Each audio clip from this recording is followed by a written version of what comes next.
Olá pessoal, eu sou a Juliana Bezerra e eu trouxe mais um vídeo aqui para a lista avançada de Java, que é sobre o tema Generics. Então a gente vai falar um pouquinho dessa feature e como ela é importante no Java para resolver alguns tipos de problemas que a gente encontrava na linguagem. Vamos começar aqui entendendo o que a gente fazia quando a gente não tinha Generics.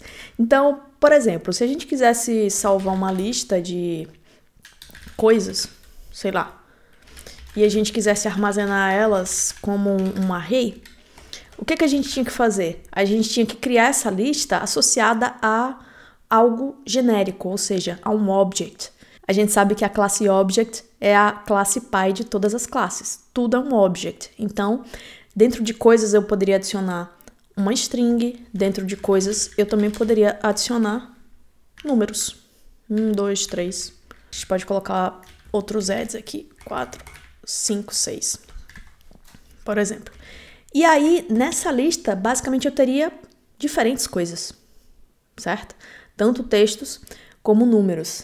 Só que o problema de a gente salvar qualquer objeto é o mesmo problema que a gente tem quando usa JavaScript, que é uma linguagem que não é fortemente tipada. Se a gente precisar acessar esses objetos e fazer algum tipo de operação com eles, a gente tem que fazer algo chamado casting. Então a gente teria que pegar, por exemplo, o texto, converter essa coisa aqui num string de forma explícita, porque ela é um objeto ainda, para poder usar as funções associadas a string, por exemplo, str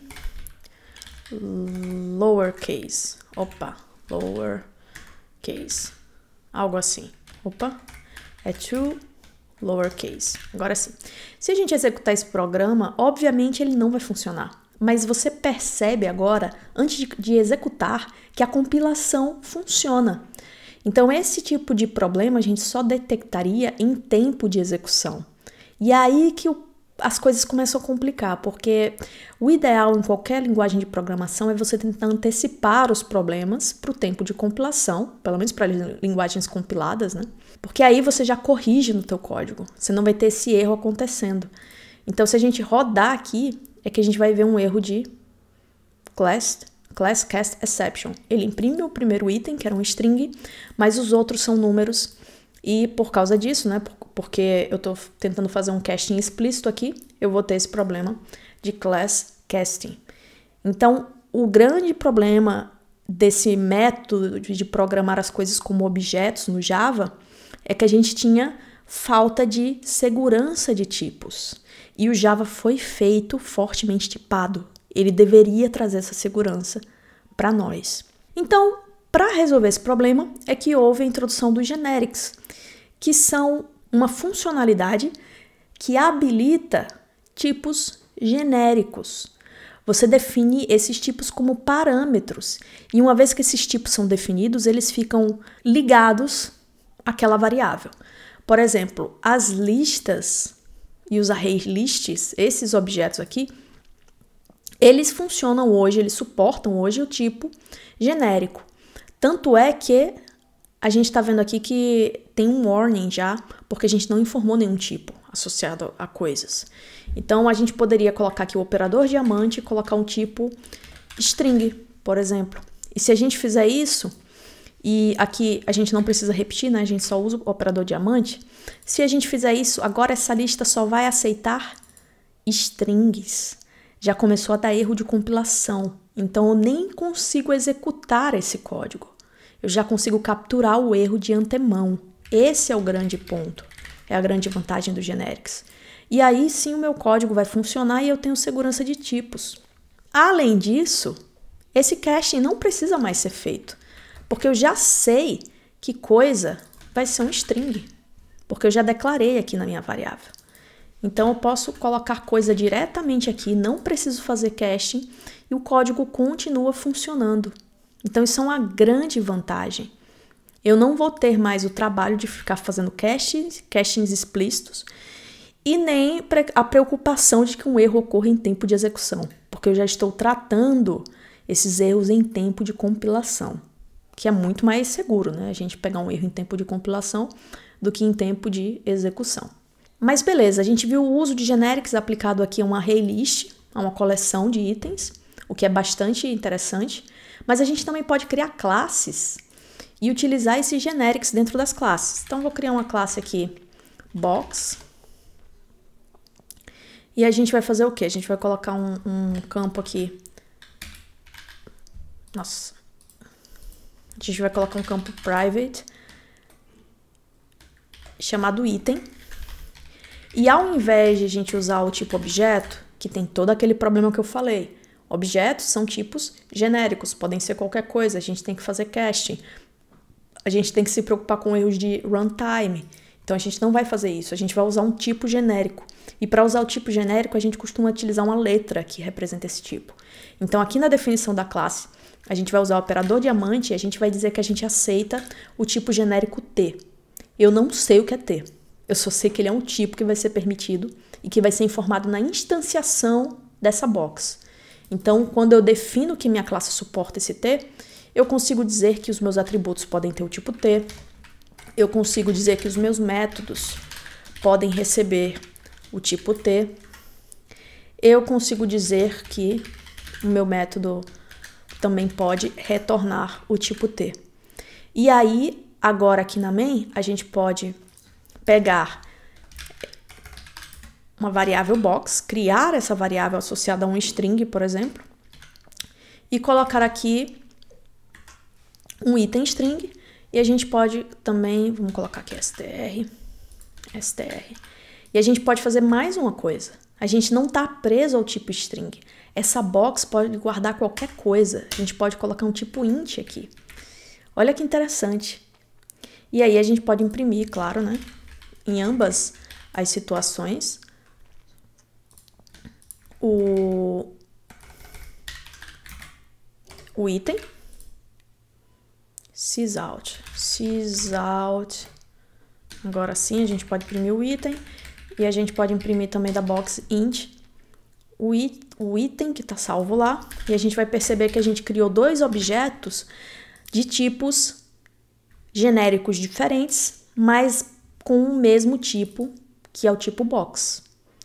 Percebe como é flexível a gente poder usar os generics para criar classes que suportam vários tipos? Isso aqui é muito útil, a gente usa bastante. Então dá para ver que, de fato, está funcionando aqui. Ele imprime normalmente sem necessidade de fazer caching explícito, porque esse box agora ele só vai aceitar no set item um integer e esse outro box no set item vai aceitar um string. Tudo isso em tempo de compilação. E se eu quiser criar um método com generics? Não uma classe que suporta, mas um método. Isso é muito comum em classes utilitárias. Então, em classes utilitárias, a gente costuma ter métodos estáticos. Por exemplo, vamos colocar um método aqui de imprimir um array. E a gente tem um array aqui para ser impresso. Normalmente, a gente faz isso e a gente fazia isso antes do generics com objects. Então, a gente vai usar o generics aqui para que esse método suporte um tipo genérico e a gente use o tipo genérico ao invés do objeto.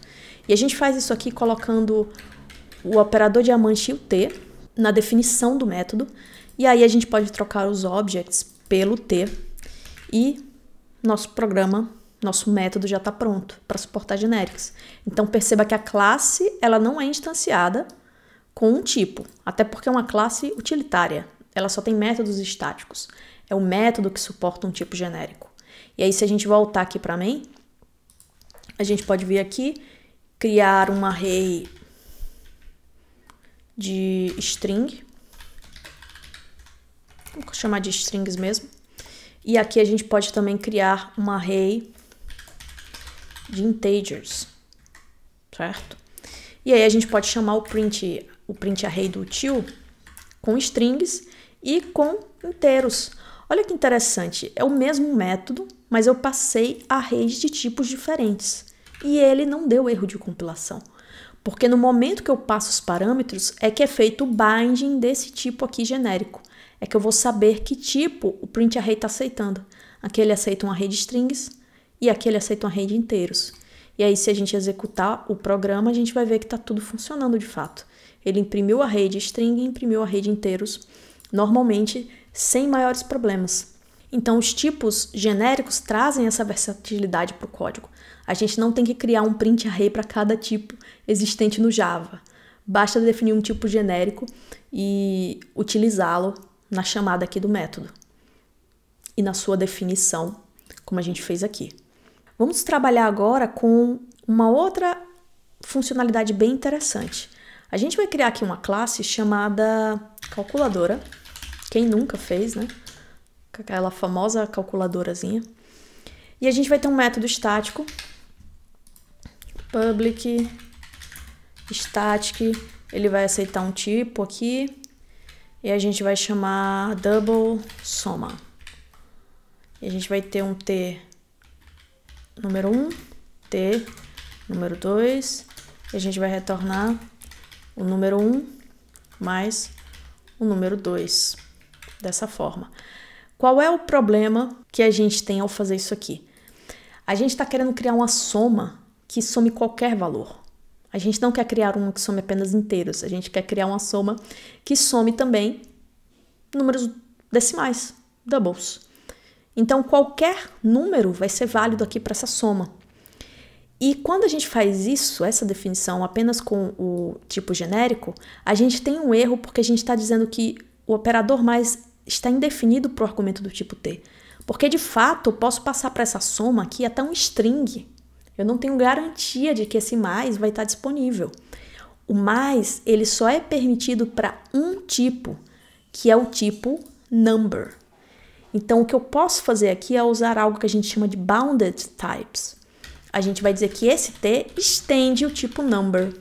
E quando a gente faz isso, a gente pode chamar, por exemplo, double value,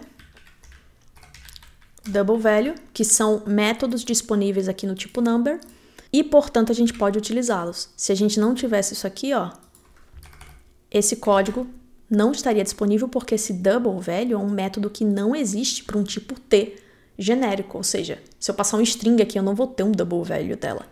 Mas se eu passar um tipo genérico que estende number, aí sim eu vou ter um double value e eu vou poder retornar essa soma. E aí lá na main a gente pode pegar a calculadora e somar 1 com 2 e somar também 1.0 e 1.2. Então a gente tem uma calculadora que aceita tanto números inteiros como números decimais. E aí a gente pode imprimir, né, o resultado aqui, só para a gente visualizar. Ambos os resultados serão iguais, porque a calculadora está me retornando um double, né? Um tipo double. Se a gente executar aqui, perceba que a gente tem 3.0. Então, aqui com os bounded types, a gente conseguiu mais uma coisa. A gente conseguiu limitar o tipo genérico que deve ser aceito no método. Eu não posso aceitar uma soma de strings. Somas só são permitidas para números. Então, isso aqui é uma outra feature também que os generics permitem a gente usar. E, finalmente, a gente vai fazer aqui nessa classe mesmo, a gente também tem algo que é chamado wildcards. E é wild mesmo porque não deve ser usado, tá bom? É muito radical. Que é simplesmente você criar um método que aceita print list qualquer coisa. Então, a gente volta àquele mundo antes do generics. Só que ao invés de você colocar qualquer coisa dessa forma, a gente vai colocar uma interrogação aqui no operador diamante. Então, a ideia é que você vai permitir utilizar qualquer coisa aqui. Por que essa prática não é recomendada, essa prática dos wildcards? Porque a gente volta ao problema que a gente tinha no começo. A gente não sabe qual é o tipo associado e não pode fazer operações, castings, a respeito desses valores que estão armazenados ali. A gente só pode fazer coisas genéricas. Então, aqui, se a gente imprimir qualquer coisa, a gente consegue, de fato. A gente pode imprimir strings. Aliás, coisas que é do tipo list, né? E essas coisas aqui tá com a lista de strings, mas eu também poderia imprimir aqui uma array de números, se eu quisesse. Então, se eu quiser criar aqui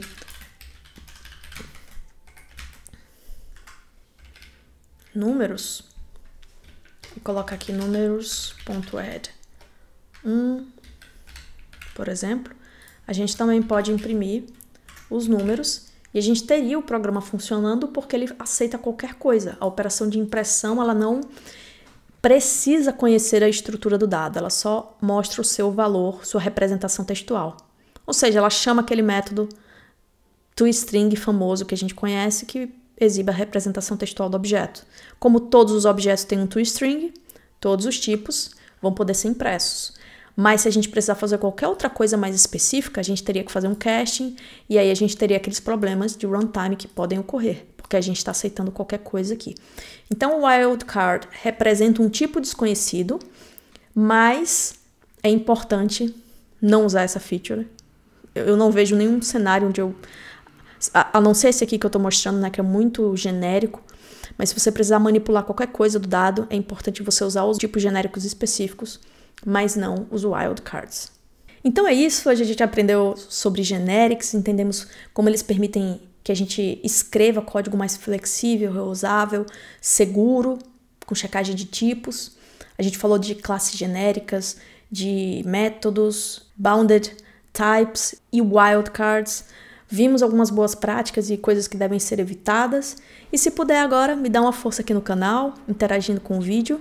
Se gostou desse vídeo, dá uma olhada também na playlist de Java avançado que eu tenho aqui no canal. Vou deixar um card aqui para você continuar assistindo os vídeos. No mais é isso, e eu espero te ver nos próximos vídeos.